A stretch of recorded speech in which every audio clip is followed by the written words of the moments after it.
Ready? Okay, well, welcome. I'm so blessed to be with you, especially after taking a tour of your amazing environments. They are just so inspiring. And so, in one classroom, when I walked in, I just went, because it was so inspiring. And in other lectures that I do, I talk about the importance of beauty and the how beauty increases wonder, children's wonder, and how wonder promotes lifelong learning.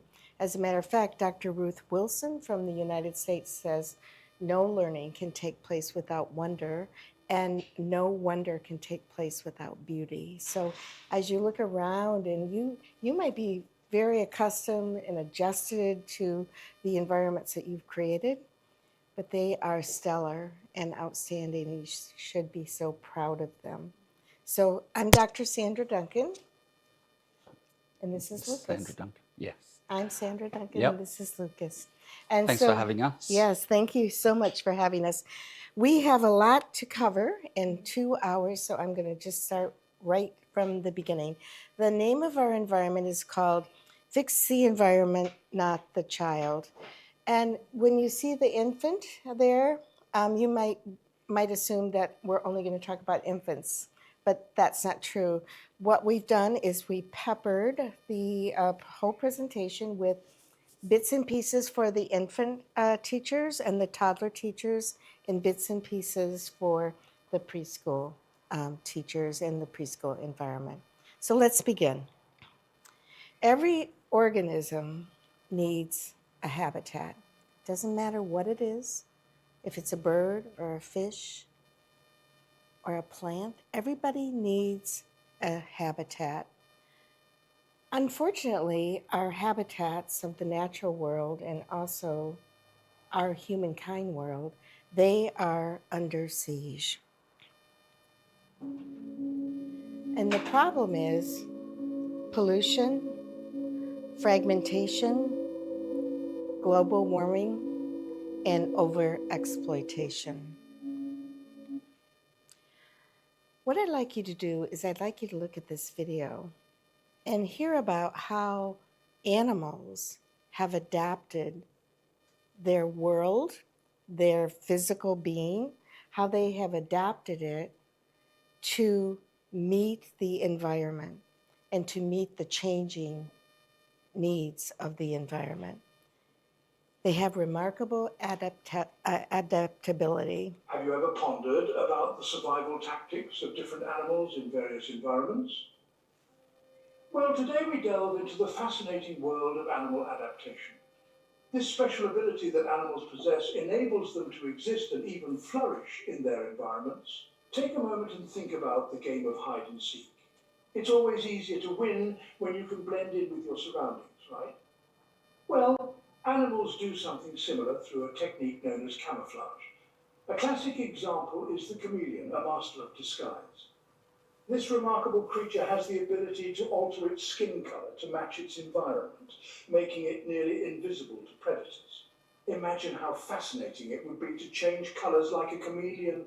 Moving on, animals also adapt through physical modifications to their bodies. These changes result in unique body parts that aid their survival. A classic example is the giraffe. With their towering necks, giraffes can reach leaves on the highest trees, accessing food that other animals can't. Quite ingenious, don't you think? Visualize reaching all the way to the top shelf effortlessly. Another strategy animals use is altering their habits and behaviors to suit their environment. This can involve finding new ways to source food or protect themselves. Consider the case of the polar bear. With their icy homes slowly melting due to climate change, these bears are forced to swim greater distances in search of food. They've adapted by becoming strong swimmers, using their muscular paws to navigate icy waters. In conclusion, animals are truly remarkable creatures with an innate ability to adapt to their environment. Whether it's through camouflage, physical changes, or behavioral shifts, they find ways to survive. Understanding these adaptations gives us a deeper appreciation of how animals thrive in diverse habitats. So the next time you spot an animal, take a moment to marvel at its adaptability. Nature, indeed, is awe-inspiring. So, not only are animals adapting to the environment, also our children and our young children are adapting to the environment. Babies are born with remarkable capabilities. They have the capability of social competence, eye contact, and the ability to smile when you smile at them. They have the ability of sensory abilities, learning and memory, motor skills, emotional instincts. They are born with the amazing capabilities to survive and live in our environment. Here's the problem, though. I think the problem is they are also remarkably adaptable. They are able to adapt to almost anything. And this remarkable ability to adapt might be good or it might be not so good. I'm wondering if this ability to adapt to the environment is a good thing or it's a bad thing. I'm wondering if, in some environments, if children are surviving or they're thriving. And I seem to think that in your environments, they are thriving. But in a lot of environments that I've been in, I think children are adapting. They're adapting to environments that are closed-ended. They're adapting to environments that are very much teacher-led. They're adapting to environments that are one-use toys and plastic. I don't see that in any of your environments. And it's such a pleasure to be in an environment where I believe children definitely can thrive. Just like the chameleon has camouflage, the giraffe has physical modifications, and the polar bear has behavior shifts. I think your children in your environments are not adapting, but they are indeed thriving, and you should be very proud of that. Yeah. And as we have discussed only like 4 weeks ago around that threat of habitat for children and their experience they're having at home and in the broader community. So we know that the impact of screens, both parents working, the stress on the families, the doing more, the extracurricular, the outsourcing of that secure attachment. So they can adapt in one way over here, and that diversity and opportunity of adaptation is just ever so important to offer that offset, that full spectrum of experience, and to build that resilience and use these environments as their retreat to then offset what they're doing and experiencing in that broader community under the hustle, hustle, hustle. And as you know, that's why I'm so excited about early childhood and what you guys are doing, is because this is where childhood's happening. And we have a huge responsibility every time we sign on to be like, the children need all of these experiences. And we see challenging behaviours when they come in. It's an embedded adaptation within that. That's a learned behaviour due to their environments. And unfortunately, as children, that's under attack. It's very much under attack. In many instances, I think we are ignoring childhood and jump-starting adulthood. In your environments, though, I don't see that. So it's so refreshing because many, many times I'll go into environments and it's more like we're trying to change children. We're trying to change childhood when we shouldn't be trying to change childhood. We should be trying to encourage the magic of childhood, which is what I see in your environments. If we don't adhere to the magic of childhood, and if we don't limit a childhood what happens is we have a changing expectation of what childhood is. And in many cases, we have increased academic pressure, academics over play. We have technology overload. I was so pleased to see, I didn't see any technology in your classrooms. No screens, and that's such a refreshing thing to see. We have reduced playtime. I recently learned about a statistic that says that prisoners get 30 minutes of playtime outside, right? And that's sometimes more than the traditional early childhood classroom gets. Raising rate of anxiety and depression, real world experiences like just taking the bike apart. You guys are, you, maybe you don't realize this, but you guys are special. It is so refreshing and so amazing to see authentic, real life experiences over the plastic that I often see in early childhood classrooms, over the pretend, the pretend vacuum sweeper, the pretend, Replicas. yeah, Those replicas. Yeah. replicas, not real things. You you have to be commended because these environments are so special. Um, and so I think that your environments are helping children and helping them preserve the magic of childhood. So I have to commend you for that. I'm going to skip over the factory model. Is that okay with you? Or do If you want you to see like. it? You want to see it? Yeah. Okay. Yeah. Okay, we'll see the factory model. These industrial factories were burgeoning and were employing a ton of people who needed to do exactly what they were told in this small little task with repetition and without causing problems for the collective. What this meant is that the schools started training young people for that type of work. And as a result, they themselves, the schools, were called factory schools. They literally were called factory schools because they were preparing kids for the factories. The problem, of course, that we have today is that the economy is much different than it was back then, and yet we still have factory schools. We may not call them that anymore, but that's exactly what we have. And so when you look at this linear process, this conveyor belt, everyone learns the same thing in the same way, or they're at least taught in the same way at the same age, and you go from A to B to C, and you're graded and you're tested, and it's this very industrial process. We're literally batch processing the educational development of these kids. And those are the factory schools that Horace Mann brought to America, modeled after the Prussian education system. Yeah, that's uplifting, isn't it? But when you think about that evolution, we still see the imprints of that today. We see the imprints not only physically within the schools, we see it within a lot of practices. It's this measurement is success, output is success. It's like ROI is success, opposed to children that their success is in the moment, their success is in the process of pulling apart the bike. Who cares if it gets put back together? They're already winning.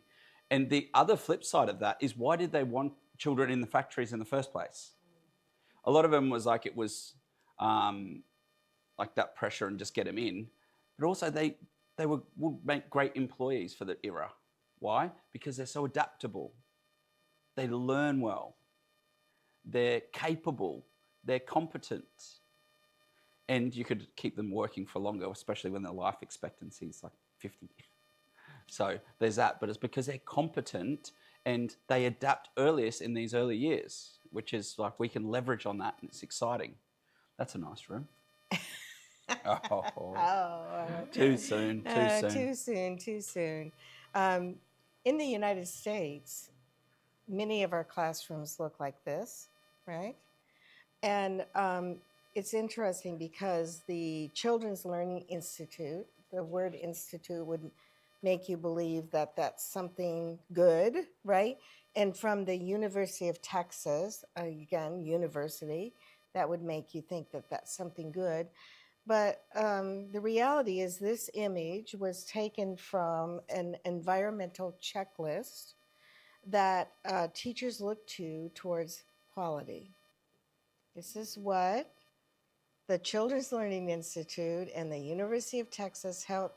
This is what they're saying is a quality classroom.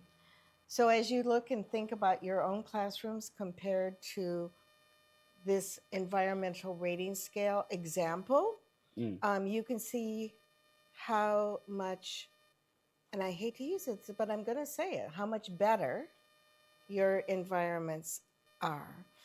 But tonight, And it's a good reminder. And also shout out to the people on the live stream, because when we're referencing this center, I know you've got very similar practices. So it's a shout out to you as well. Yes. And I know how far you guys have come.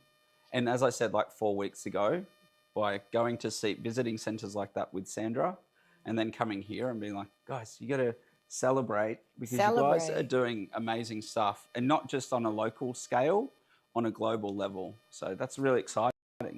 I'm pumped about you. Yeah. That's why I was like, can I bring Sandra back? So tonight, knowing where you are and what you're doing, I'd like to have you think maybe from a little bit different perspective. So I'm going to take you through a little activity. As you look at the screen, this is your classroom, one of your classrooms from the website. As you look at this classroom and look at the physical elements of this classroom, just for a few seconds, I'd like you to talk amongst yourself and think about the components of the classroom, the rug, maybe the couch, whatever you see there. Think about what skill do you think that teacher is trying to promote in that classroom. So just group together for just maybe 60 seconds or less. And this isn't a shame activity. No. At all. No. This we're going to try to get you to another level of thinking through this exercise. So what kind of skills do you think the physical environment is trying to promote with this classroom?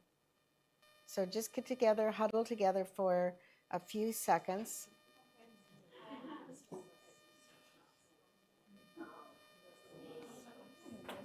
Do you have sheets of paper, the blank paper? You did? Perfect. Cool. Keep talking, no pressure. Here's all the little bits of paper I'll hand out for the peephole.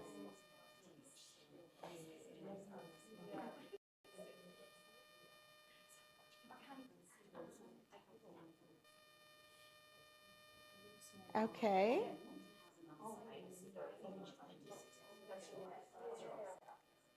All right. Now, just a second in your thinking, I'm going to show you an outdoor space, your outdoor space. Newcastle? Think the same thing. Yeah, Newcastle. Think the same thing. What are the elements of this outside space, and what skills do you think are trying to be promoted in this space? Talk amongst yourself for just a moment.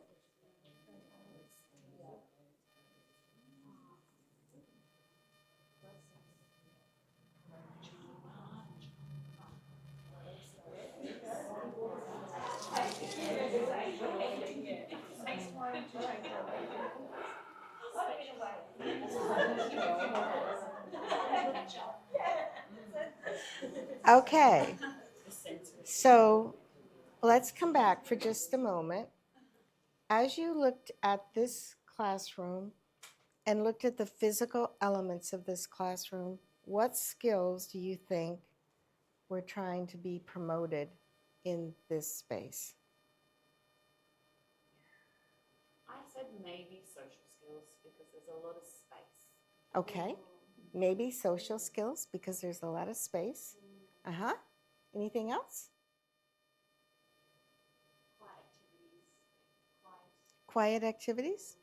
Is it what we think that other teachers apart from our company might think that children general learn practice. that space? Yes. Yeah. Or maybe they put like the abacus thing there because they thought, let's teach them maths. They've got the tools there because maybe they want to work on their fine motor skills. Yeah. Perfect. Yes. Anything else?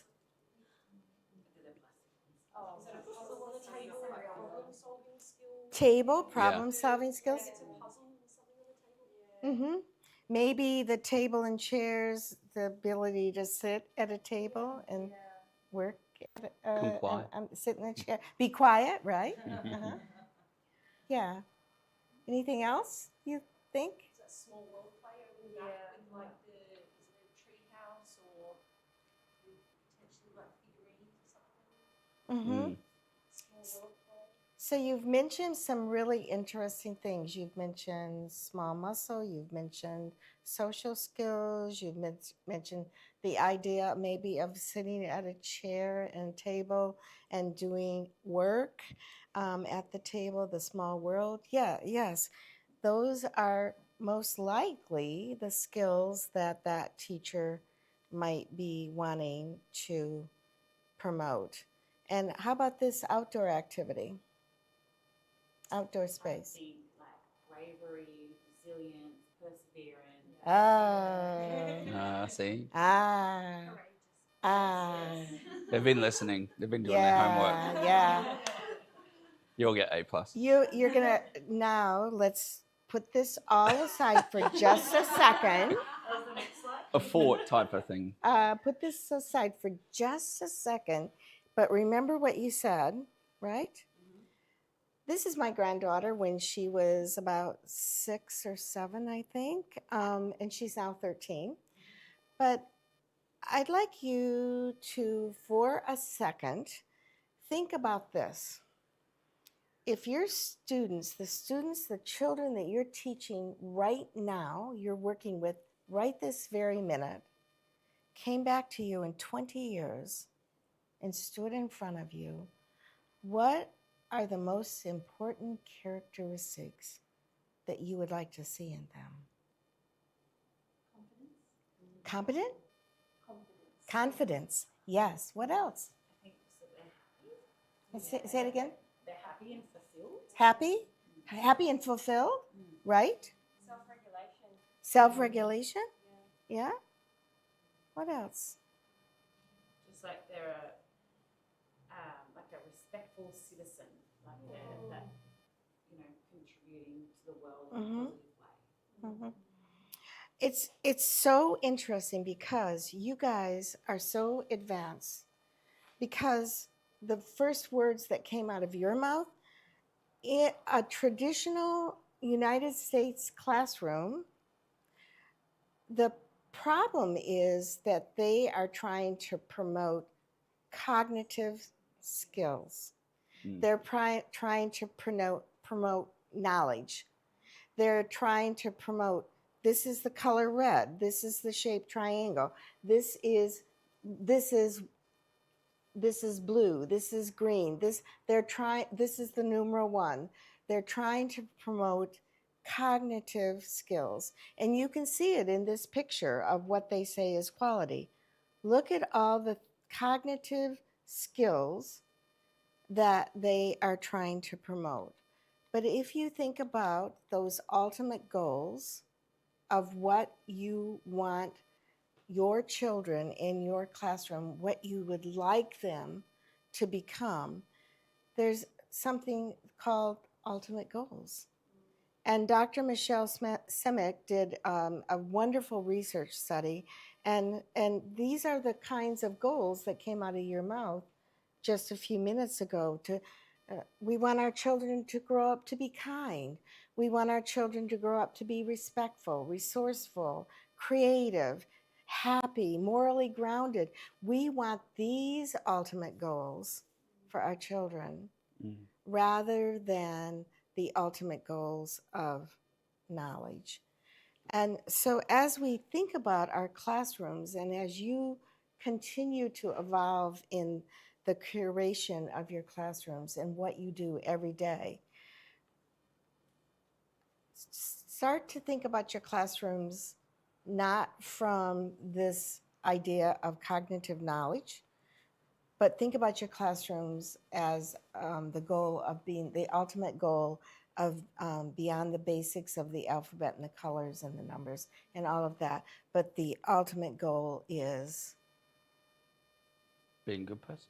Yes. See, there's a disconnect, and especially in America, I don't see that disconnect in your classrooms, but there is a disconnect between what our ultimate goals are in our designed environments. I think you're a step above this, and I think what you could start thinking about is the ultimate goal. Always thinking about what is the ultimate goal, not right here and now, but 20 years from now. What is the ultimate goal, and what can I do in designing and creating our environments? And from a societal standpoint, it's all good to talk about your evolved practice here, but what do you think society's perspective of what you do and your job here is? Is that up to date with where you're at, or are the parents coming at it from what point? Yeah, the Yeah, they're cognitive coming in point. yes, They're coming up from absolutely. that cognitive point, and that's Right. where that advocacy comes in about what matters. Because having those conversations with your families, if you get them to do that simple exercises, flash forward 20 years, no one's going to say read, because they're like, duh, they're going to be able to do that. No one's going to say, oh, be able to do maths, because the parent goes, duh, they're going to be able to do that in 20 years. And what matters most, and there's actually research around the words that parents say most about what they want for their children is to be kind. Yeah. But the other research I got to share with Sandra is that they then longitudinal study asked college graduates what their parents wanted for them. What do they say? They want to be successful. Yeah. So it's that tension that we see, and where we have the opportunity to be that grounding back to what I would argue matters more for our future generations. So it might be, as you're thinking about this, perhaps a new perspective of your classroom, thinking about the goal of your classroom is to promote and encourage children to be kind and to be resourceful and to be empathic. And so you might want to think about that in terms of when you're talking with your parents about what is their ultimate goal for their child, and how your classrooms can help encourage those ultimate goals. And those observations going back to the parents based on those ultimate goals and linking it back to that. That's what hits their spirit, that matters more to them when they see it in front of them. I had an exercise where I'd interview children in one of my day books and do the traditional day book. Like the one with the interview with the children, because I'd ask them what makes a good leader, and I would talk to their character in that little blurb, and all the parents would come in and they'd look at that and forget my day book. They wanted to know about that personality of the child and whose was featured was more important. Yes. So if the ultimate goal is those things that you just mentioned, if that's our ultimate goal of our education of our young children, then we need to figure out, how do we promote that in our classrooms? How do we promote empathy? How do we promote kindness? How do we promote open hearts, caring hearts? How do we do that? And I think too often we want to try to fix the child. We want to try to fix the child. But what we should really be doing is fixing our environment. And so we've come up with some lessons from nature and things that we could do to promote those goals or to promote those characteristics that we want to see in children 20 years from now. And the lessons come from this book. It's called Inspired by Nature, Designing Play Places for the Littlest Learner. And it's a book that has about 24 lessons, and it takes lessons from nature and applies it to classroom design, environmental design. And so that's what we're going to talk about tonight in our lessons. And they're lessons that are from nature that would help encourage and promote some of those life goals that we just talked about. So lesson number 1 is from the wild horses.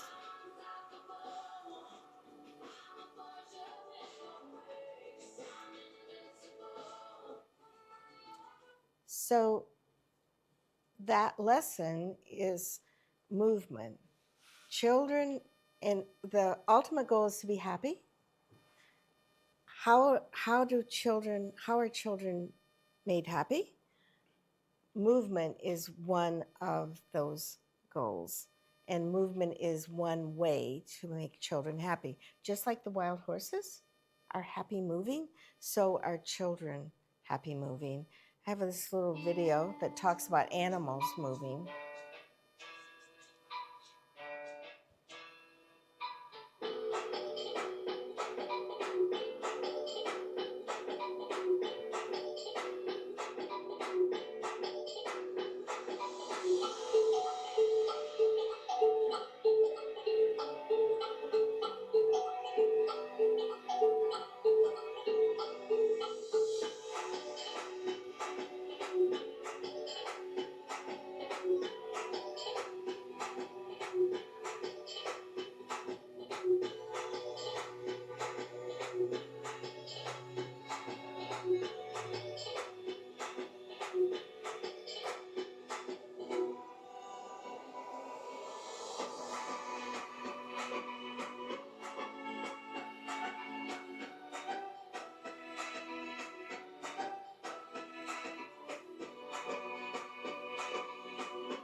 So, in order for children to have the ultimate goal of being happy, they absolutely must move.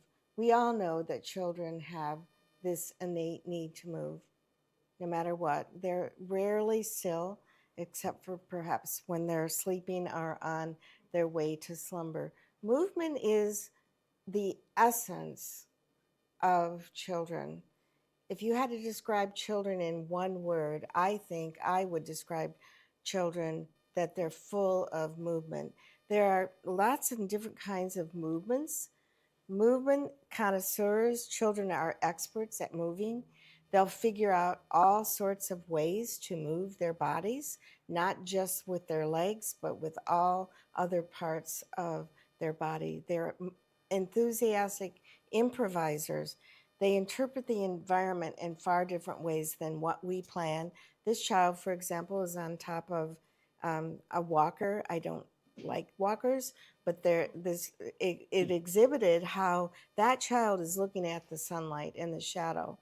And they're interpreting the environment and they're using that piece of equipment in far different ways than what I'm sure the teacher in that classroom planned on. It's a great example of the productization and the push to adultifying children. Yeah. It's like, can you walk already? Come on. And they can't interact with their world anyway. Exactly. Yeah. We've all seen that, especially in classrooms of toddlers or young twos, is that instead of sitting on the chair, they push it around, right? And instead of sitting at the table, they sit under the table. They just use the environment in far many different ways than we have planned. They're also pathfinders. They can find the most unique way to get somewhere that we did not plan, like under, through, over. They're very good at pathfinding.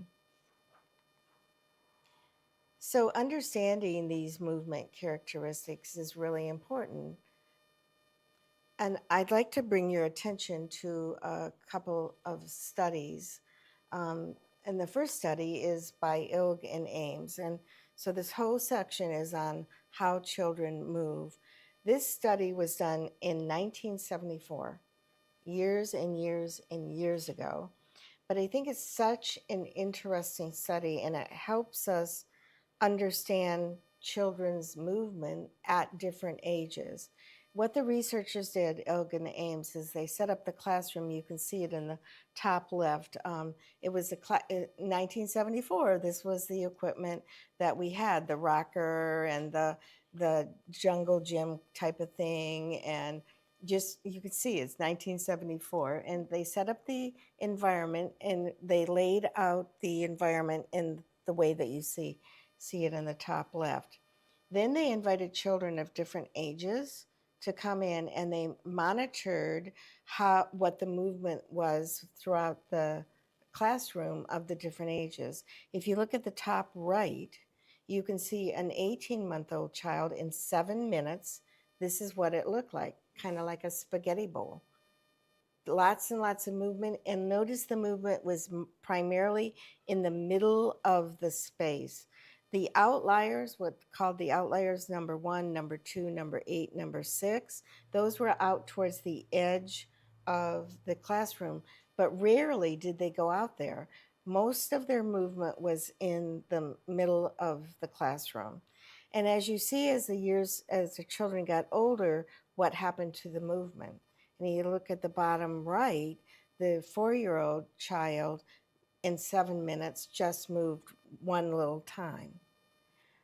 So what does that tell us about how we should design our classrooms?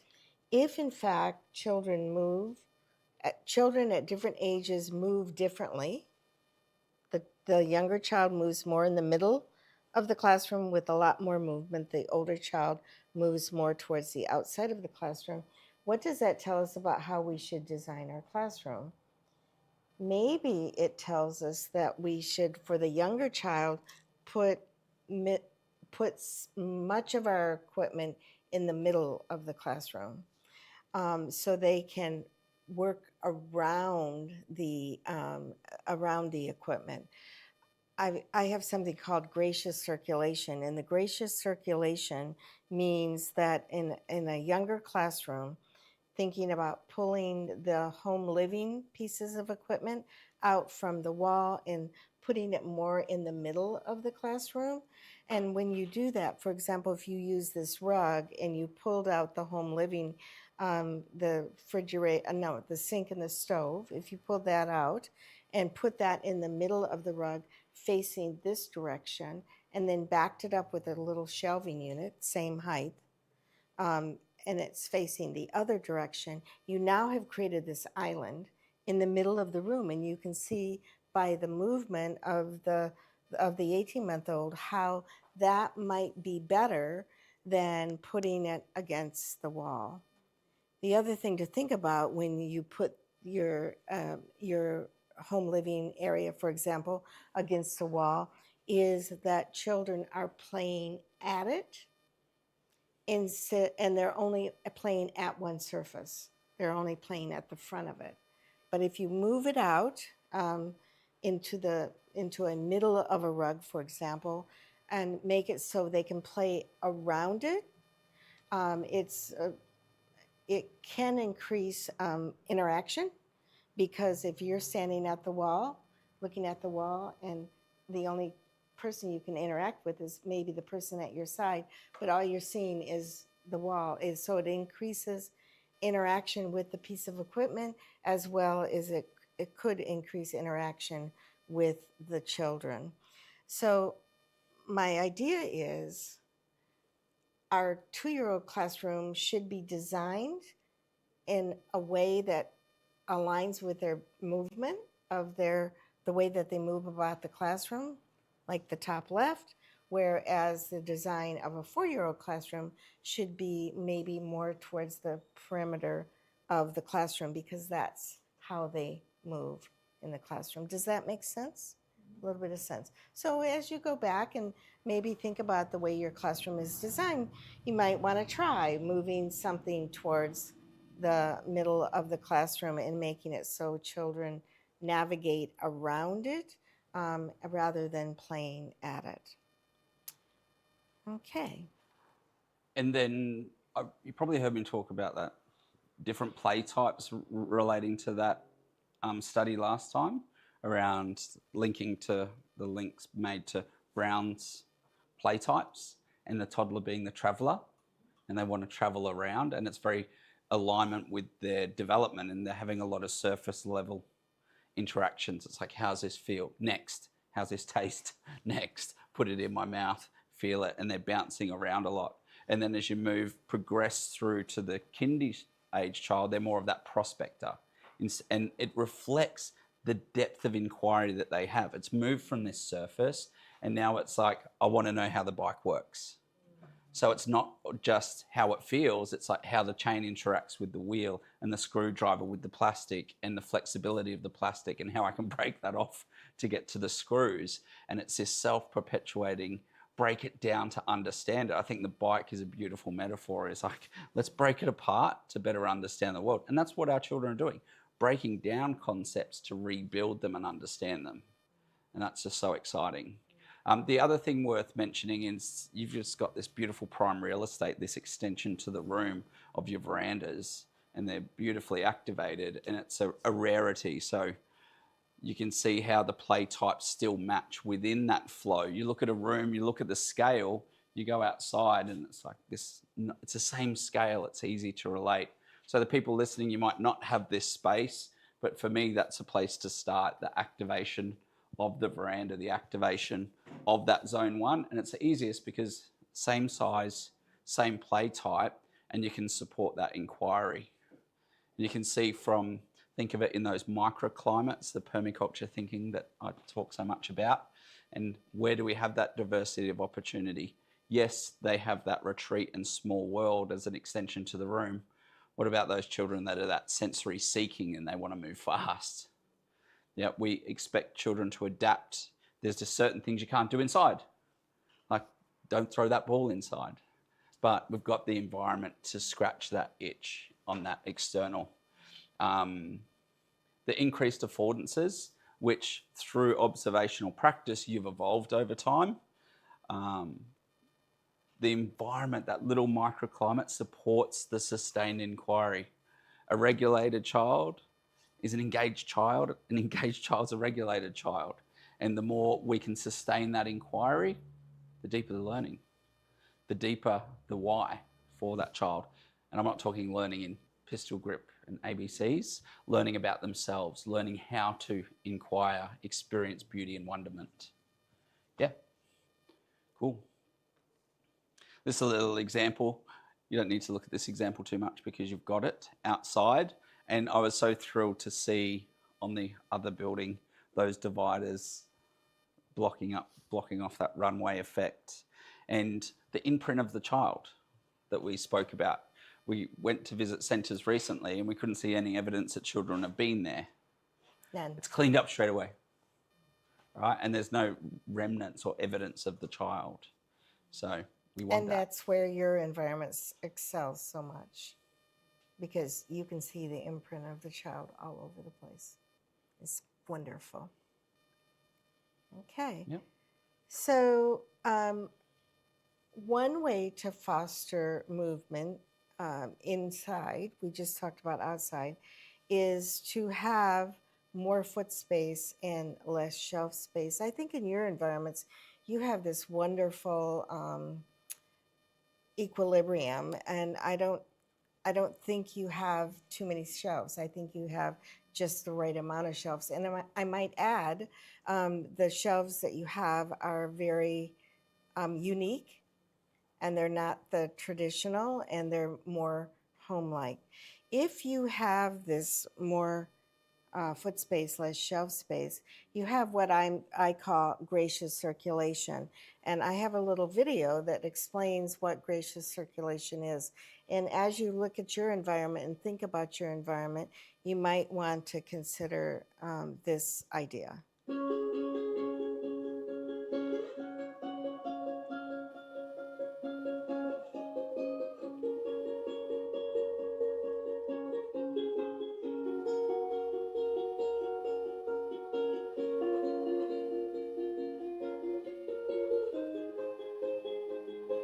Have you ever watched competitive ballroom dancing when all the 12 or 10 couples are on the floor waltzing around, twirling, dancing?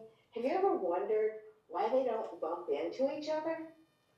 I recently learned this term and what it means in early childhood education in designing environments. Gracious circulation means that children can navigate a space without necessarily touching each other. This is an especially effective technique for designing early childhood classrooms, especially for children who have experienced trauma or children who have ACEs, adverse childhood experiences. Those children sometimes have an adversity. They don't want to be touched. They don't want to be close to each other. So providing gracious circulation is a really good technique and a design strategy for children who have experienced that trauma. So how do you obtain gracious circulation? How do you design gracious circulation? Well, one thing that you can do is you can create more than one entryway into a learning center. We have a tendency sometimes to do this. Watch. We have a tendency to move our cabinets against the wall, right? Just like this. And what that does is now where we had 3 entries, we now just have 1 entry. So why don't you try pulling your cabinets or your shelving units away from the wall and allowing and making and designing many areas for children to come into your learning center. In this case, they can come in here, they can come in here, or of course they can come in from the front. So what is gracious circulation? Designing gracious circulation in your classroom means giving children and designing your environment and the layout of your environment so children have freedom of movement so that they can move about your classroom with ease. There are 3 ways that you can obtain gracious circulation. Number 1, reduce the number of shelving units in your classroom. Number 2, reduce the size of the footprint of some of your equipment in the classroom. And number 3, pull out your shelving units from the wall so that you can provide many, many entries into your learning center.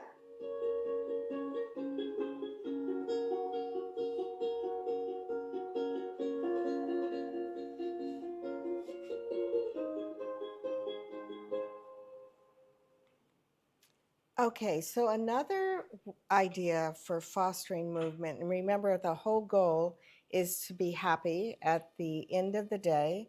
When children come back to you in 20 years, we want them to be happy. Another idea is to do some action research about how children are moving about your classroom. And so it's very easy to do. You can do it much like Ilgan Ames did their research, where you can put on a big piece of paper and copy this, put the layout of your classroom and just the major pieces of equipment in your classroom, and then document a child for 7 minutes and figure out where they move about the classroom. Then document another child, or maybe you want to document a group of children. The point of the exercise would be, how are they moving around your classroom? Are they finding any stall points? Are they finding any barriers to the movement? Are they finding any dead ends? Is it easy for them to wayfind around your classroom? And from what you observe and what you could do the lines and draw the lines back and forth about how they're moving around the classroom. And once you've done that, you can analyze your data and you could just think to yourselves, how could I redesign, or could I position this piece of equipment at an angle? Could I move it out from the wall? What could I do to help the movement of children about the classroom? So one idea is to do a little bit of action research. And that's where you can use the ecology of play map for the outdoors. And one of the contrasting applications from indoor to outdoor is in the disruptor outdoor is what that amount of movement and the dominance of movement. So if a child is having the beautiful flow within a room because the play types are generally matching.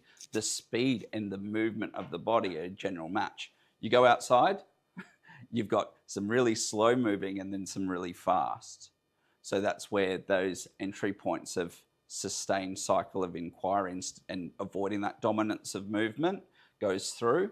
And when you think of it developmentally, with developmental delay, and this is just a wondering of mine, I wonder if there's a connection between the pinball effect and a child that is more of that 18-month development and don't have the cognitive competence or just haven't experienced the adaptation to adjust to a deep level of inquiry, which is more of that 4-year-old.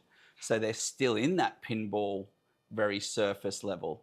And you can just imagine if my needs aren't met within my inquiry of what I'm trying to break apart, and I'm just getting interrupted with pinball, what am I going to do? I'm just going to match them. I'm going to pinball, and everything's going to be very surface level. Who's going to miss out? Who's not learning the adaptation? The child. So that's where the environment needs a fix. Our action research, we don't stop at reflection. We reflect and test. So that cycle continues. Cycles continue. Or you can call it a test or adjust. Test, adjust. Yeah. So the ideas that we've been talking about up to this point is fostering movement of the child. I have one last idea for you, and that's fostering movement of the materials. And it's something called scaffolding shelves. Okay. Oh, there we go. There you go. By scaffolding your shelves and curating your shelves in this way, what happens is that you can easily see you take out materials, you replace them with other materials. So this shelf becomes a living shelf. It's always moving, it's always changing. And what that does is it creates novelty. And we know from Piaget that Piaget says novelty is the motivator for learning. So constantly change out materials on many, many of your shelves. It gives children extra motivation, extra excitement, and the novelty creates the learning. When I was writing the book, The Honeycomb Hypothesis, by scaffolding your shelves, I didn't really understand how children learn, even though I had a lot of degrees behind my name. The reality is I really didn't understand Piaget until I started to write a book about how children learn, and I had to figure out how to tell practitioners how children learn. And one of the things in my deep dive into Piaget and learning about Piaget, and nobody ever said this in any of my classes, was that the idea about disequilibrium, Piaget's disequilibrium, when a child has disequilibrium in the brain, that means I have a kumquat in my hand. I don't know what this kumquat is. It creates discomfort. It creates disequilibrium in the child. The child doesn't know where to put it. Do I put it with the orange schema? Do I put it with the real orange schema? Where do I put it? Because he doesn't know. So that creates this disequilibrium. And the disequilibrium is the motivator for learning. So if you think about I love it when you nod your head because it was this aha moment for me when I was writing the Honeycomb Hypothesis. It was, oh my goodness, what we really need to do is we need to create motivation for learning, and that motivation only occurs when a child has disequilibrium. That's what Piaget says. I mean, I learned all the stages of the cognitive development, the whole thing. Somehow, I missed that. So as you think about scaffolding your shelves, not only do you think about Vygotsky and scaffolding of learning, but you also could think about Piaget and the idea of the novelty does promote that disequilibrium, and that disequilibrium is, in fact, the motivator for learning. Okay, so that's the end of lesson number 1. If at the end of the day we want our children to be happy, we need to be sure that we promote and create environments for movement. So I think it'd be an interesting reflection is like what does happy mean from a child's voice standpoint? Like what's a family value mean over here? And then what does happy mean for your families? Because that's where you're chunking down into, like, happy's a big chunk down into those smaller chunk of what it actually means, and then linking it that way. Okay, so lesson number 2 is from the butterflies. And the whole idea about the butterflies is that a butterfly goes through this amazing metamorphosis of change. And you can see here the metamorphosis of a butterfly from a caterpillar to a butterfly. The fact of the matter is that the metamorphosis is a continual change.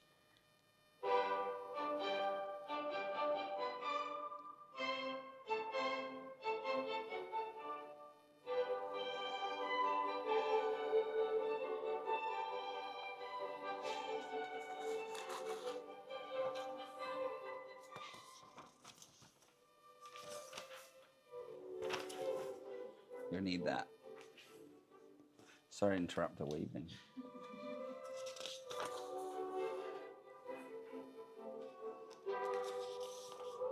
Thank you. I'll give you a few and just flick them back there.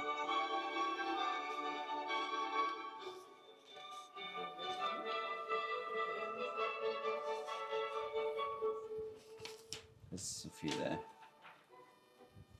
Is that 2?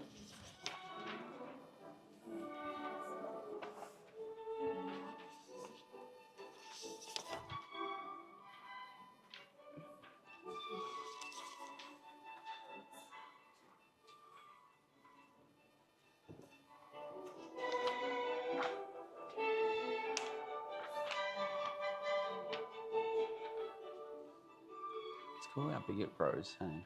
When it comes out, how big the scale. Yeah, isn't it amazing?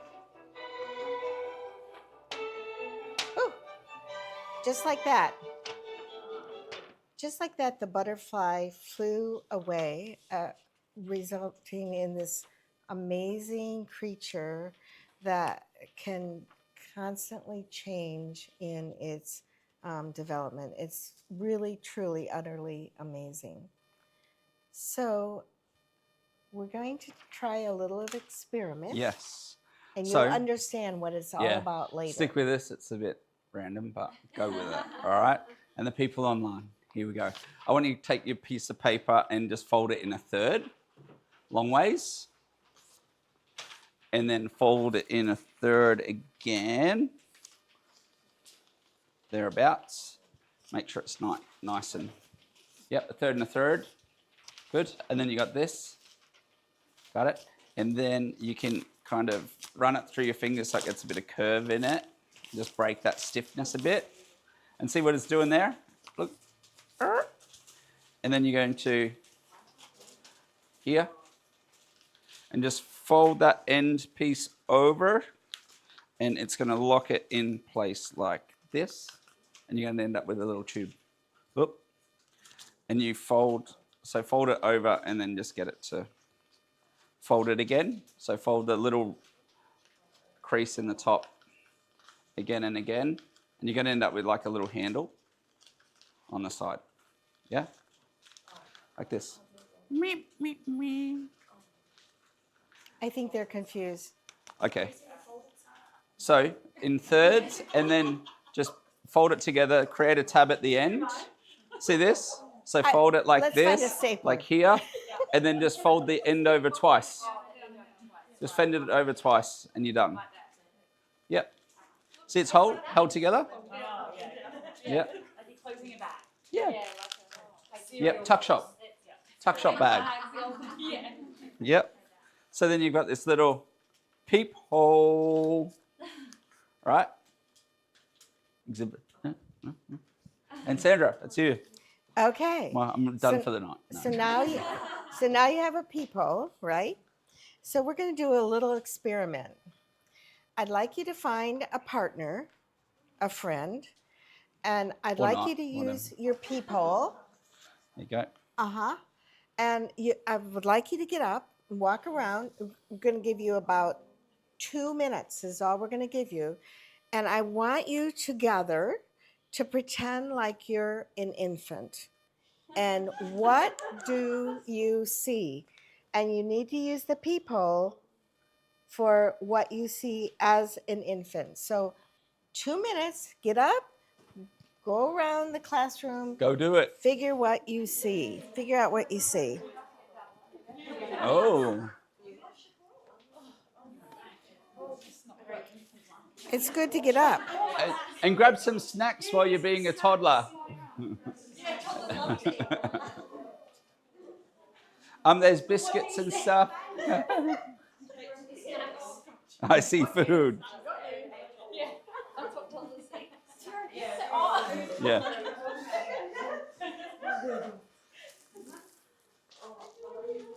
I'm gonna give Sandra. I've got to give her a caramello.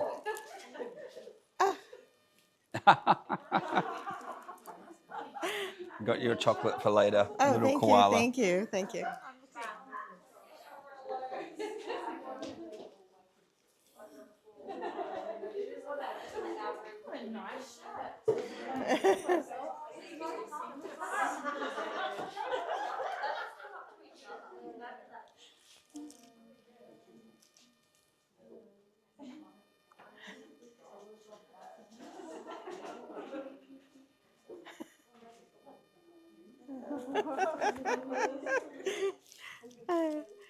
Oh, this is a wonderful shot. I love it.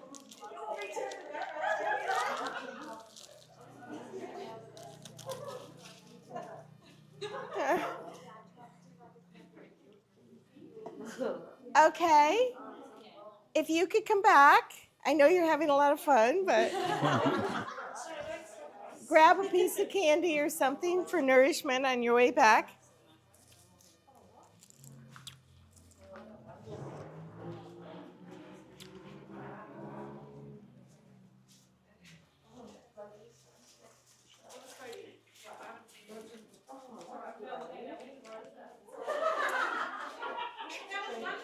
That's prepared.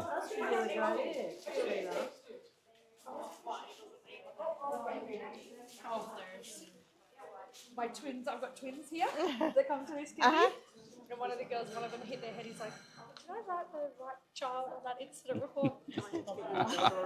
Oh, I would love some water. Thank you. Thank you. Yeah. That'd be good. Okay, if we could come back, grab your you. snack. Grab a snack, some candy. Candy. Grab some candy. You're not going to believe what lesson number 3 is. Something about it, yeah. Yeah. I was like, did I pay you to do this? I gave you $5, right? Okay, Absolutely. Yeah. let's come back together. That Japanese. Do you know the Japanese art form? The singing. Yeah, they put it with gold. Yeah. When we did this training, the First Nations person that did it with us said, the thing is they never cut the raffia, and if you make a mistake, you keep moving on because it adds that personality. You're not supposed to correct the mistake. I like personality. There you go. Personality. I Once like again. it. Okay, now, as you went around pretending like you were an infant, Hope you did it over there. looking I'm looking at you, camera. through your peephole, I'm wondering what kind of a baby was in your mind's eye? Was it a newborn? Or was it a tummy baby? I didn't see anybody on their tummy, so it must not have been a tummy baby.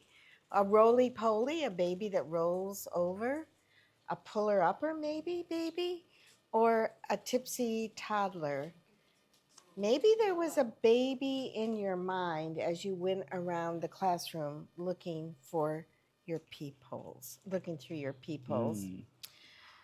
Several months ago, actually, it's been about a year ago, I had the pleasure of meeting Rhonda Garrigan, and she taught me something very valuable, and we're going to talk about that tonight. And one of the things she taught me was that children are a lot like butterflies, and they're a constant state of change. But before we talk about that type of design, I'd like Lucas to talk about Mm. Evolve Nest. Yeah. The evolved nest, and also just to touch on that evolved and the child being in the constant state of change. If they weren't, we would be worried. But when it's not the change we want to see, then we're like, we got to behavioral manage. Yeah, or it's not the way. But sometimes they're just going through that change and it's a discomfort. And you're seeing the adaptation of that discomfort, and that's all right. This will probably go into another training on a bigger scale because it's such amazing work. It's the work from Dr. Dasha Nives from Notre Dame University, and she came up with this theory called the evolved nest. And the nest is, yes, it's about nurturing and it's about safety, but also it's about a responsive relationship. Yeah. It's responsive enough to let the chicks cry because you are going to meet their needs. And that's okay. It's dealing with that discomfort. And also there's an amount of that the nest is that regenerative feeling based on the social and relationship is just as important as that surrounding and the physical environment. And what does the little chick in the nest eventually have to do? Leave. And it's through the relationship that says, I believe the work I've done and that care I've shown so much that I know this chick can leave the nest. Is that the nest, Kindy? Is that built on that foundation? Yeah. The one here on the Gold Coast? Yeah. And plus it was an easy link because it was called the nest. Oh, thank you so much. But then I just got back from talking at, what's that San Fran University, the famous one? Stanford University? Stanford, yeah. Stanford, yeah. Mm-hmm. Stanford. And Dr. Nives was one of the speakers that spoke before me. And I was like, oh, how good's this? Perfect. Okay. Yeah, good. So, Yeah. so if you think about that butterfly and that caterpillar and the metamorphosis of the caterpillar to the butterfly, that's a continual change. As you think about that experience you just had with the peephole and thinking about what kind of an infant were you, that there are many different levels of infants in the infant room. The infants themselves are constantly changing, from immobile to rolling over to pulling up to toddling. They're in a constant change in that one environment. Yet, many cases, our environments are pretty static. We have the same kind of toys, we have the similar equipment, we have the same kind of furniture arrangement, and minimal modifications are going on in that classroom. And so what Rhonda Garrigan from College Child Development Lab School, she taught me something. I just had this aha moment when I went into her classroom. And what she taught me was that in an infant room itself, there are so many levels of development, physical development in the infant room. And she taught me that I should be paying attention to those different levels in the environment, and I should be designing my environment according to the levels that we have in that specific classroom. So what she taught me was an effectively designed infant habitat provides an environment that aligns with each child's physical capability. What does that mean? I will send this to. I got it. Oh, great. I got you. Thank you. You can just print that I and will scan and send. yes, and then if you can make copies of it for them to have later on. This is what she taught me. We have non-mobile infants, we have mobile infants, and we have toddlers. The ages and the description of them, not important. What she said, Sandra, you need to align physical development with the physical environment. So the environment should match the physical development of each child, which means that we have a very dynamic environment. And it means that this is her classroom. It means that if I have two immobile children, infants in my classroom, I need to develop and create spaces for that immobile children, those immobile children, right? If I have two that are pulling up, I need to develop a specific intentionally designed space for those children that are pulling up. If I have two almost toddling children, I need to design a space for those children that meet and align with their developmental level. What that means is one day I might have two puller uppers, and the next day those puller uppers become toddlers, which means that I need to have a constantly evolving environment that changes as children change. Wow. For most of us, I don't know about you and your infant rooms, but for most of us, you go into an infant room in September, it looks the same way in October, it looks the same way in November, it looks the same way in December. So that we're not really designing our classrooms that align with the developmental level of the children. In other words, we need to have a dynamic environment rather than a static environment. Does And that make sense? And that's what it means to have an evolved practice within your room. It's constantly moving and evolving. Right.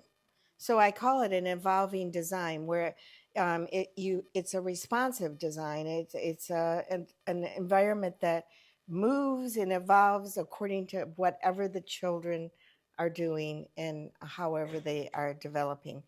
That means that every child should have a space that's specifically designed for them at that very moment in time. And it also means that today's environment is not going to look like tomorrow's environment. So, for example, in this case, these children are starting to crawl, starting to pull up. So that environment looks totally different than this child who is just learning how to sit up. And if you notice in this particular image, this child can see through the shelf. So you might want to consider see-through shelves in your when you have the sitting up baby, so they can see through to the rest of the classroom through the shelves, and they don't see the back of the shelf. Because remember your peephole, take it with you and to your classroom tomorrow. If you're a little baby and you're sitting down here and you're at a shelf with the back on it, all you can see is that shelf with the back on it. That's all you can see. So consider backless shelves, especially in infant rooms. Even when we're setting up a provocation like the table or these benches and things, we're always like up over it. Looks great. It's like being biased by a plan. Be like, this plan looks amazing. You get down in it, you're like, what? Completely different. The other thing to do is, and I didn't notice, I only noticed one person over here in the corner. The reality is a tummy baby. If I'm a tummy baby, I'm right on the ground. I am right on the ground. I'm not up 10 inches. I am on the ground. So whatever I'm seeing is from my tummy, and it's just a few inches high. So the idea of, for the tummy baby, creating not shelves, but things on the ground. That's appropriate for a tummy baby because that's where they can see. So a tummy baby would work. This environment would work really well for that particular child. And also outside. Yeah. Outside, same perspective as well. And the babies are a bit the development area generally, but having that adaptable environment for them. A friend of mine, Matt Stapleton from Dubbo, he put GoPros on babies' heads. And then all you'd see was these, like, the dominance of feet coming at you. And then it was like a roller coaster ride. And then this face. You're like, you imagine being that baby, and up all of a sudden. Oh my gosh. Yeah, Never thought of that. Yeah. it's quite good. So, So he put family photos on the ground, like laminated Yeah. on the floor, Oh, yeah. like yeah, hands down. on the things like that. ground, because that's where they Is this are. a horizon line? Yeah, Yes. horizon. This is top. I love this. Yeah. This gets me excited. Makes so much sense. So a tummy baby, it would be on the ground. A crawler, if you think about the baby and think about the eye horizon line, where is that baby's eyes? Where's the horizon of that baby's eyes? That's where you should be creating the environment. That, because just consider in all cases, where are the baby's eyes? Where are the horizon line of the baby? And it's the actual height of the infant's eyes. So a tummy baby's eyes are different than a crawling baby's eyes. The crawling baby's eyes are different than a pulling up baby's eyes, right? So you should be creating different levels according to where your baby's eyes are in the classroom. And the a quick exercise to do: put your hand up. Haha, no. And you pull your hand, keep coming down, keep coming down. Oh, I can see it now. Like, that's not that much. That's not much, is it? And then if you get your peepholes, and you're listening at home, get your peepholes, and then remember we talk about the effect of stress on the lenses of the eyes and pulling tight. Grab your peephole, put it in half, and now do it. Where's your horizon line now? It's even tighter. So that's the difference. Just a securely attached child, stressed child. That's phenomenal difference. And also, you don't see anyone with this peephole. Well, we've done it twice now. But if you get your peephole and you're like this, what's on the roof for those babies as well? It's so forgotten. Oh, that's a long way down. So I'm an athlete. all of this, I've kind of pegged it as called metamorphic design, because metamorphic design is designing your environment for constant change.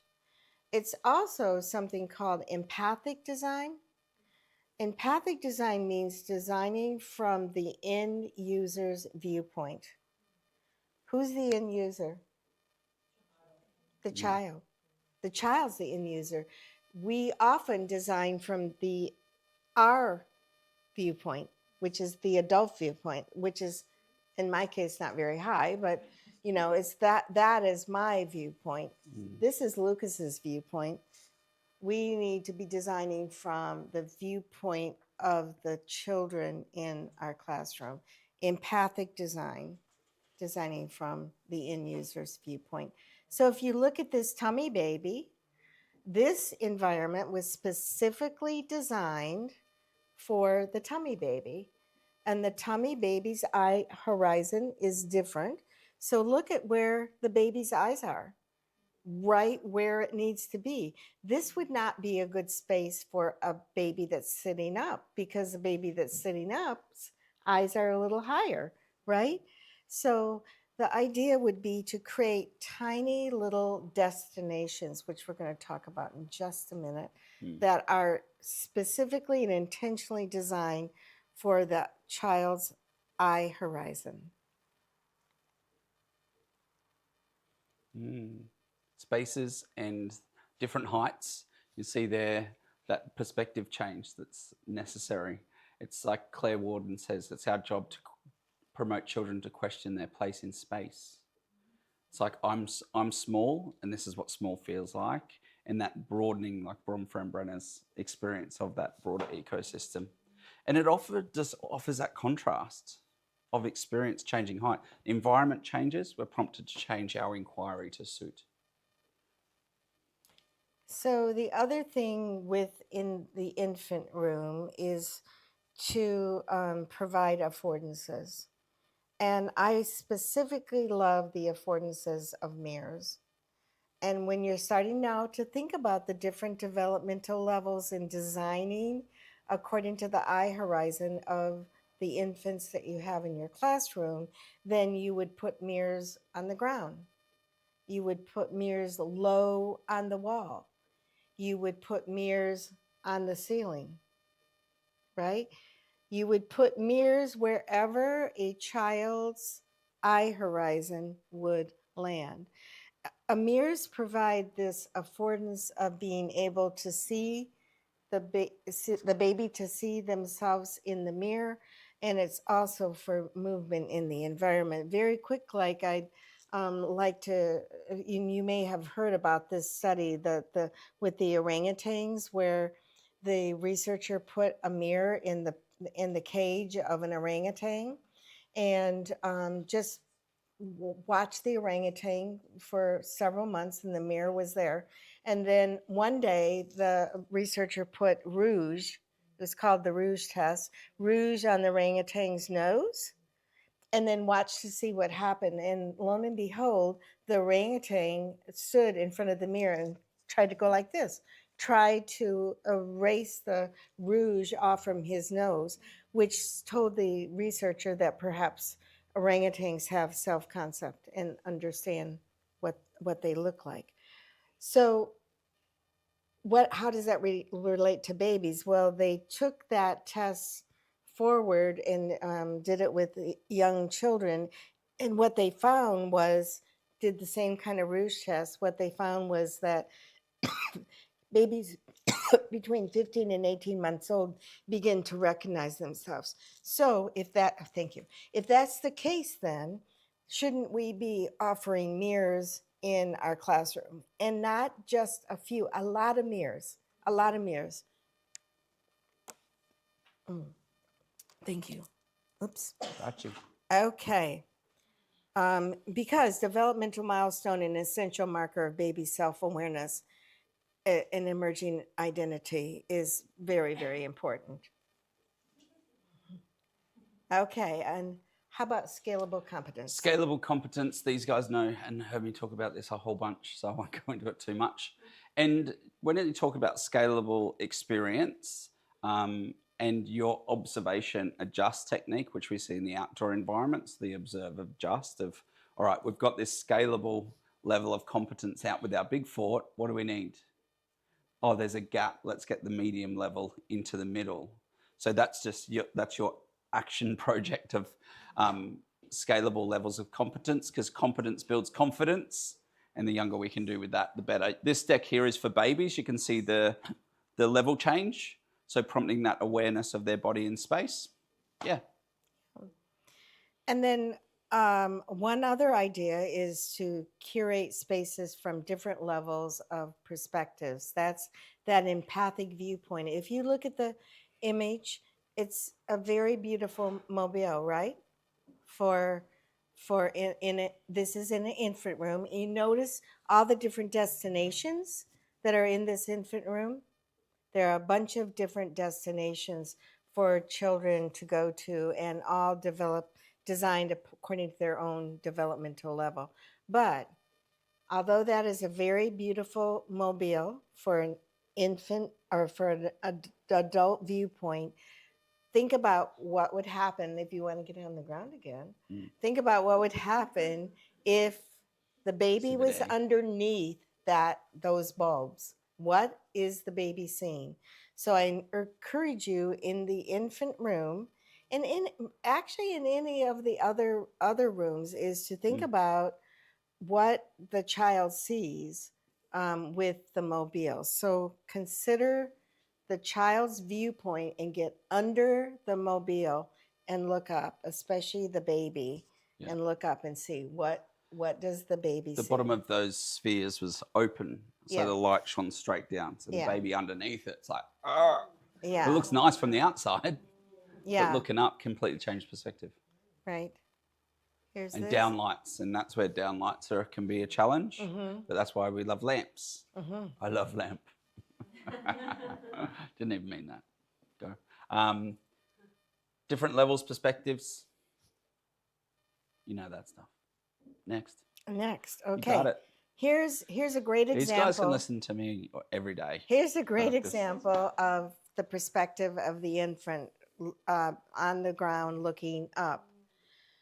One other thing to think about is not only on the ground looking up, but in the baby room especially, hang mobiles so that when the baby is on the caregiver's shoulder, right, looking, you hang the mobile so it is level with the baby's eye horizon when the baby is on the caregiver's shoulder. Does that make sense? Yeah. Because too often we hang the mobiles really high. And so and we do it because for the infants, right? We do it because but the reality is it's not doing the infant any good. So we need to hang them down low, directly across from the caregiver's shoulder. The other idea in the baby room is don't hang the mobiles really, really high. Hang them really, really low. I mean, really, really low, so that they don't have to go like this to see what's up there. So the whole Obviously, kids safe, risk assessments, hanging stuff. We say that as well. Yeah. Chains. Yeah, that was a really big good chains, point. yeah. Big chains work instead of, things that children could get hung up in, but big chains definitely work. So the whole idea behind the metamorphic design, the lesson from the butterfly, is to design an evolving, and this was specifically designed lesson for the infant classroom, is to design an evolving space that aligns with children's development. And that evolving space, because of its name, evolving, needs to be evolving all the time. And that evolving is based on child's growth and development. And here is my friend Jennifer Kesserling from Riverfield Early Childhood Development Center in Tulsa, Oklahoma, which is an amazing center. If you ever have a chance to go there, let me know, and I would be glad to introduce you to her. And This is the Reggio. Lucas can too. Reggio from babies to year 12 Yeah. on 150 acres, and they started with one kindy room and developed it over time. The book Curating Moments, I think I gave Claire a copy. I did. And you might have seen their Instagram with the projectors and the writing on the screens and everything like that. That's one of the lessons that comes from the Curating Moments book that Jennifer and her team wrote. So it aligns with your guys' practice beautifully. So I'd really recommend leveraging on Claire. If you're listening, you're nominated, and apply it. Okay, and here she is on Evolving Spaces. So I think one of the things we try and think about in the environment is ways to keep it dynamic and moving so that infants aren't in the exact same place all the time. And we keep the adventure of learning and playing alive. And so this is one example of the way that we do that. This space transforms based on the goals and the invitations that they've created for children. And this particular one obviously is on light and reflection and color and kind of the elusiveness of light and reflection together. But this has also been moved to various places outside or in another building and will transform itself based on what the next publication becomes after they watch and analyze what the children do here. Okay, so that's awesome. Lesson number 2 was from the butterfly. And Jennifer will be doing tours. They're starting the tours again, so you can go visit that school. Oh, yeah. So, yeah, everyone listening. And I love that they to break it down, it's the familiar inquiry of the child and then the extension of the prompt of inquiry that's just slightly outside. So it's this familiar yet unfamiliar stretch. Familiar yet unfamiliar. And that's how they end up with that beautiful evolution. So the next lesson, and we're doing really good on our time, I think. Yeah. The next lesson is from the raccoons. And the purpose of this lesson is to promote emotional well-being.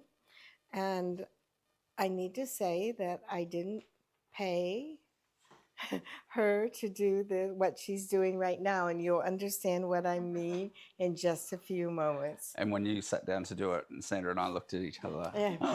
Whoa, wow. It was cool. Very cool. So the lesson from the raccoons, my husband had a pet raccoon when he was young. The pet raccoon's name was Jessie. And Jessie was very, very clever and very smart, and was able to get into the home by unlocking the screen door and coming in, and was able to help himself to crackers and things in the cupboard. I mean, Jesse was really, really smart. And he was very talented because he had these flexible forelimbs.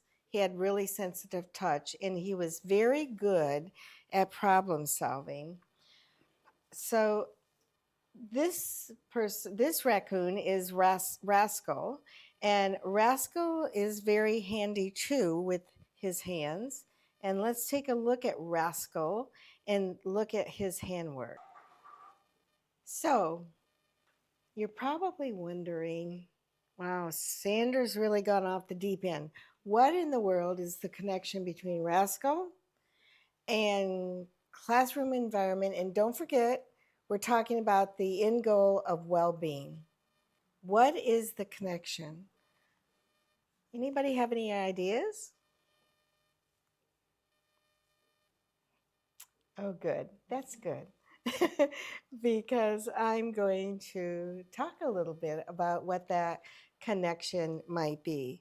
First of all, when you're doing handwork, like the handwork that's being done right here, there's a sense of well-being, there's a sense of calm. Why does that happen? Why does that happen when you do handwork, that you become maybe a little bit calmer, you have a better increased sense of well-being? They say it's because active hands, busy hands are happy hands, right? And they also say that it gives you an opportunity for your mind to rest and to reset. When you're busy doing this handwork, you have this really great opportunity to let your mind sort of rest, take a break, take a little vacation. But I'm thinking there might be more.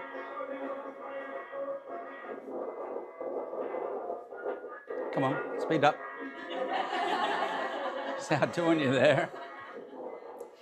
Our hands trigger happy chemicals. Our hands trigger happy chemicals, but I think there's absolutely something more than this happy chemicals having our brain have a chance to rest and reset. There might be something more to unravel. Most recently, I have been very fascinated and interested in the research of Dr. Kelly Lambert. And what she says is that our brains are programmed to derive a deep sense of satisfaction and pleasure when our physical efforts produce something tangible and meaningful. So our brains feel happy not only because we're physically using our hands and our mind is able to rest and reset, but we're deriving this great sense of pleasure by producing something meaningful. Look at what they're producing, something meaningful, something tangible, something visible. And what I think is interesting about all this is Dr. Kelly's research, brain research, made a huge connection, significantly statistical relationship between three things in our brain. The first thing is our pleasure center. We get pleasure from doing this hand work, our motor system, and our thought process. She found a significant connection between all three of those. That our pleasure center was connected with our motor system, was connected to our thought process. What she talks about in her research is this historic button. She feels that maybe, just maybe, that our historic buttons are not being pushed in today's world because we don't have to make our food. It comes made to us. We don't have to plow the land and plant the seed and pick the harvest and make the bread. We don't have to do that. We don't have to chop down the trees and build our shelter. We don't have to do any of that. And because we are, she says, because we are predisposed to prefer hand movement, that our ancestors need survival, we don't do that anymore. We might be suffering our well-being. Remember this whole thing back here? We might be suffering because we are not able to activate our pleasure center with our motor system, with our thought process. And so she feels that there is a significant connection to us not doing this anymore. We don't wash our clothes in the creek anymore. We just put them in a washing machine and they're washed. We don't make our bread anymore. We go to the grocery store and we buy it. We don't make our clothes anymore. We just go to the store and buy them. And if we want something, I don't know how it is here in Australia, but if I want something in America, I go to Amazon and it might be there that afternoon.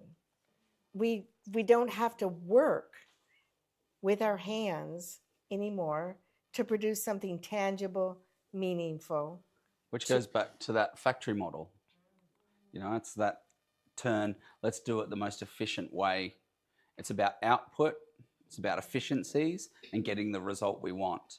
But when we think about it in a play context, we all know that play, the satisfaction for the child is in the process, not the outcome.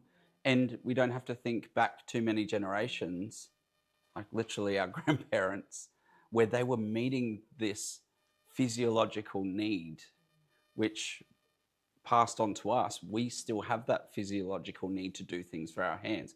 And I completely speculate, but when you think about gaming and the use of hands, but it's that there's no yield, it's not tangible, but it's like I'm getting this satisfaction from this movement with my hands.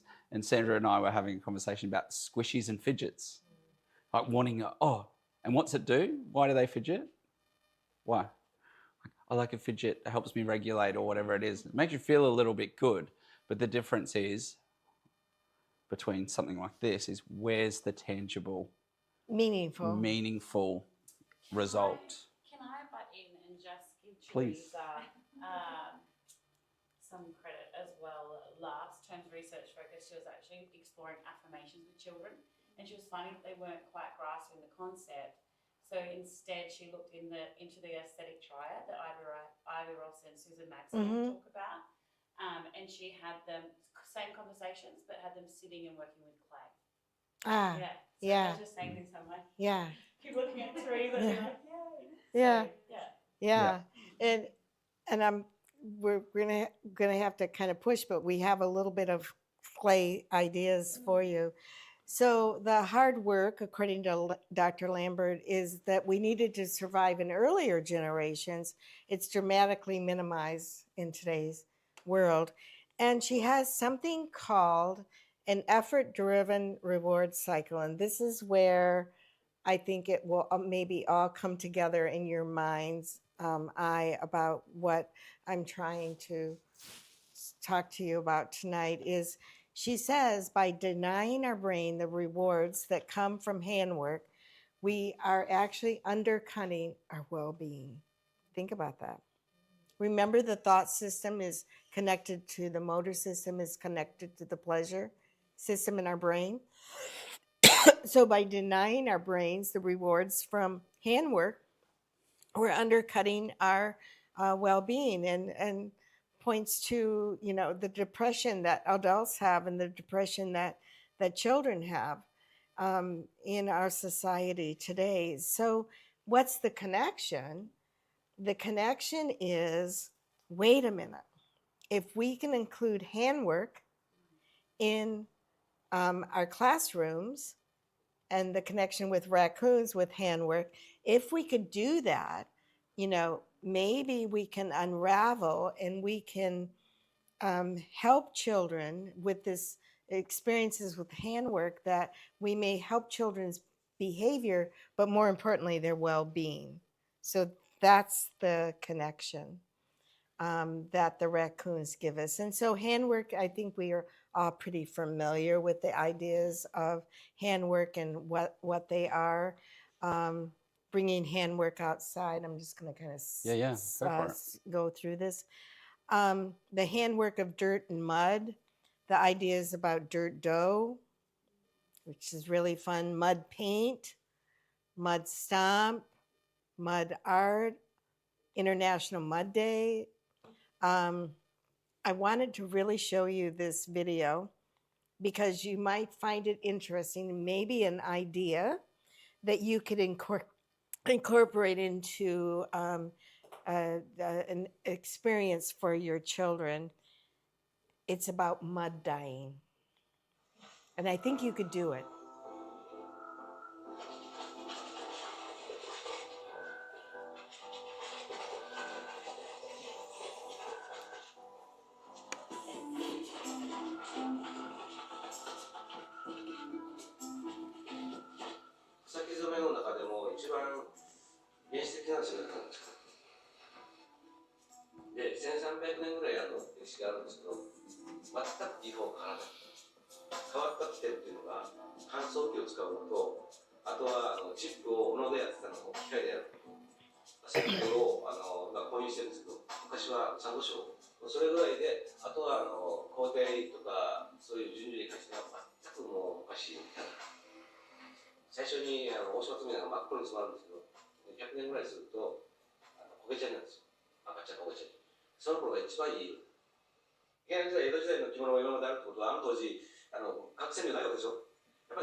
So my question is, and I have a friend out in California, Santa Barbara, California, who has actually done mud dyeing with the children.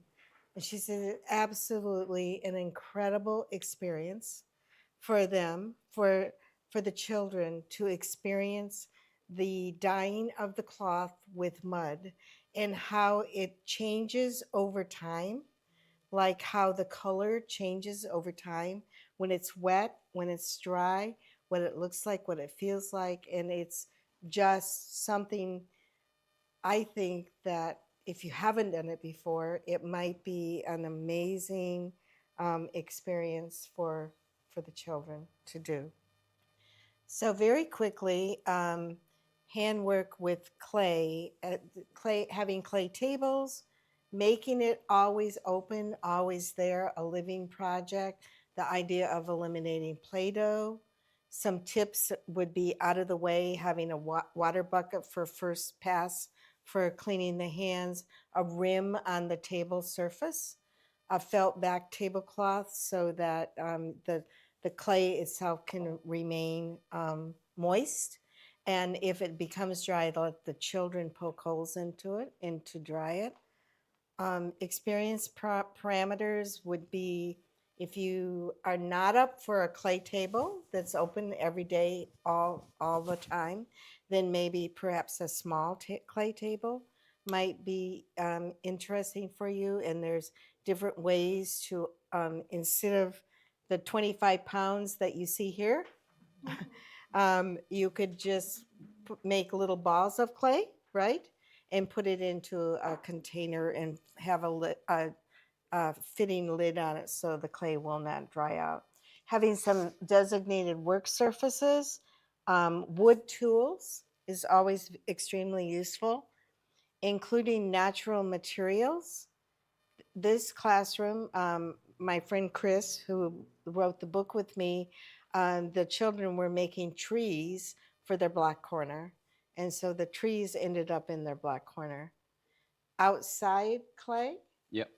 The permaculture atelier.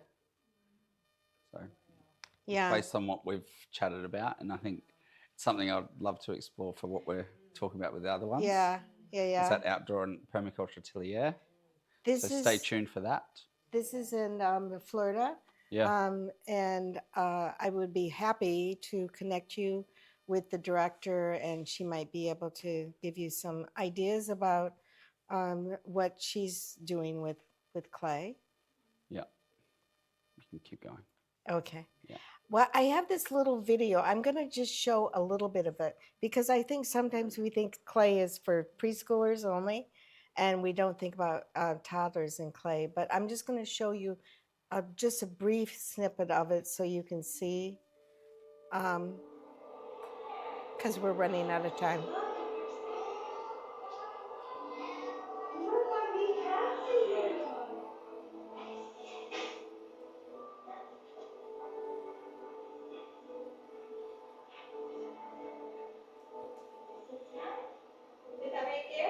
This was in their atelier.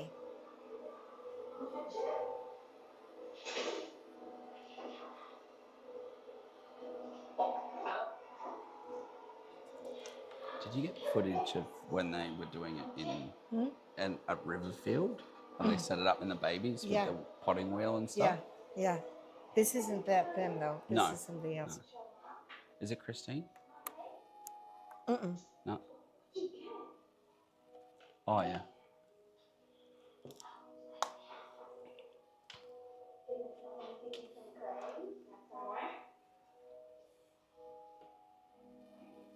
I think we have time to do the tree just really briefly. You can wrap it up because it's,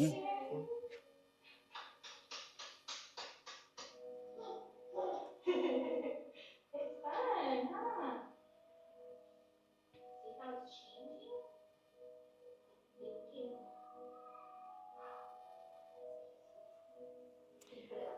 I will send the link, and I'll let you watch. The rest of it is truly, I wish we had time. The rest of it is truly amazing because you can see a little bit later on in the video the patterns of play of the one child and the lining up of the clay.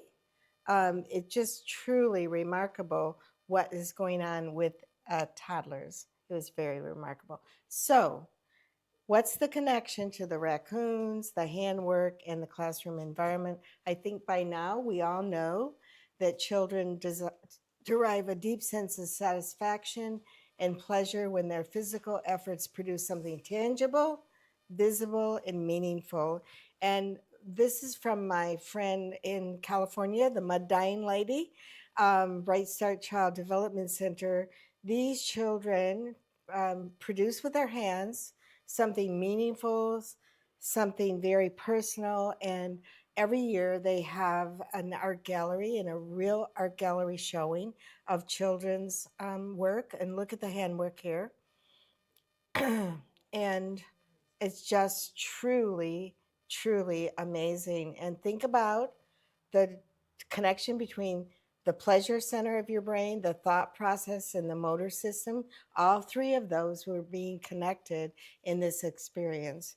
And this video is very, very short, but it's not from last year's art gallery showing, but from the year before. I want you to look at one special part of this video.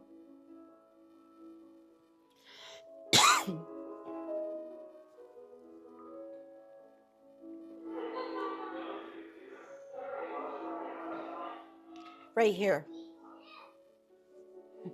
It's here. So it's pretty obvious that something meaningful was made with children, and so we have run out of time. So I think we're just going to sort of close it out. I just maybe take 2 minutes, and you had 3 lessons tonight. Any aha moments? Any moments that you thought, okay. Mine was the horizon of the children. Okay, eye horizon, yes. Yeah, seeing it from their point of view rather than our point of view. Excellent, okay. Any other ahas? I think it was interesting to see the difference in how the toddlers play to the older children and to see how it evolved over time. Mm-hmm. Child, the movement. Yeah, if you're interested in that slide, I can send it along. And yes, very interesting. And I think we really should pay attention to that because they do move differently based on their age. And so we should think about how our classroom is set up and how it's designed and how it's curated to align with their movement behaviors. Yeah, for sure. Yeah. You can see the influence on the yards. Like this one, younger children always a lot more open. And then you go out here and you see the picket fence and the archways because it's that older children that are having that sustained inquiry as well. So it's cool. Any others? What about online? Cool.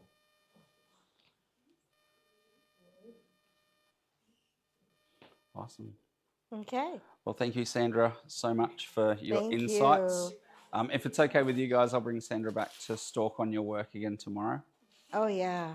And I love what you're making. It's so beautiful. Wow. Okay. Awesome. Well, thank you for joining us tonight. Appreciate it very much. Any questions? Any questions? Good. Okay. Thank you. Thank you.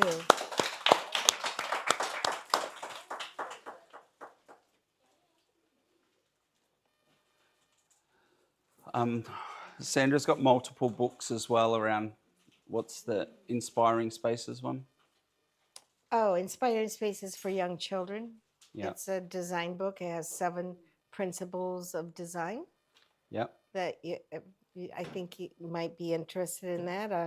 I have Rethinking the Classroom Landscape, which is more about cultural design. And then I have Through a Child's Eyes, which is empathic design. Inspiring. And this Spaces. one, my favorite. This is my favorite, the Inspired by Nature, where it has lessons from nature, just like tonight. Yeah. So. Awesome. Yeah. Thanks, everyone. You're amazing. Thank you. And you know, I'm not just saying it, but I'm really, really proud of you guys. And when you look at how far you guys have come within those images that you flash back to, it's absolutely phenomenal. And you know, we get to see a lot of places, and the evolution isn't like this. So be really proud. Yeah, actually, your presentation tonight was developed based on those pictures I saw on the website. It would have been an entirely different presentation had I come and observed you and saw what you had to offer. It would have been different.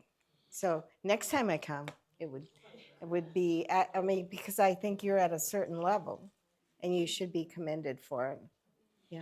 And if there's stuff around interior design, you can do a online with Sandra based on your journey and where you're evolving to as well. So Sandra will make herself available for that. All right. Awesome. You guys rock. Thank Thank you. y'all.